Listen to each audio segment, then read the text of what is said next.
គ្រាន់តែសន្មត់រុនធូតវិញ្ញាណចិត្តរៀងទន្ទ្រាំបៀមទុករៀងរៃបើជាការពិតដួងចិត្តបងត្រូវឃ្លាតថ្លៃជីវិតពិតរស់គ្មាននៃអ្វីបងពិតនឹងស្អីមិនខាតព្រោះស្នេហ៍ផុំផានច្រើនកប់ហាំងរតីទាំងក្តីជួនថ្លៃគ្មានអ្វីហាមបានអរគុណវេលាបណ្ដាលឲ្យជួបកល្យាពីមិត្តខិតទៅរួមប្រាឃ្លាតមួយជំហានក៏ភ័យមិនអាចខ្វះថ្លៃហង្សរតីស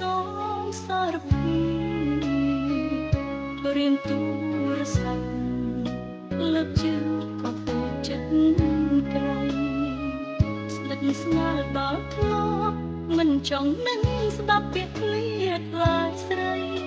អងវគុំចិត្តអឹងប្រៃប្រឡ័យដល់ក្តីឃ្លាតប្រាអ្វីដែលឆ្កងកូនឡងនោះណាឬស្យាប៉ុណ្ណាទៅប្អូនប្រកាន់បើអូនជួចិត្តខឹងក្រគំយូកលយា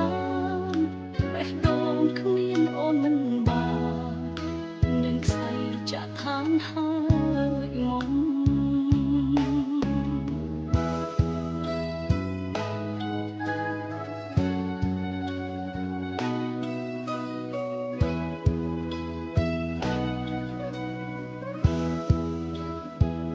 មិនអាចខ្វះថ្លៃហង្សរតីសងសារពីរៀងទូរស័ព្ទលើកជើងក៏តូចចិត្តក្រៃ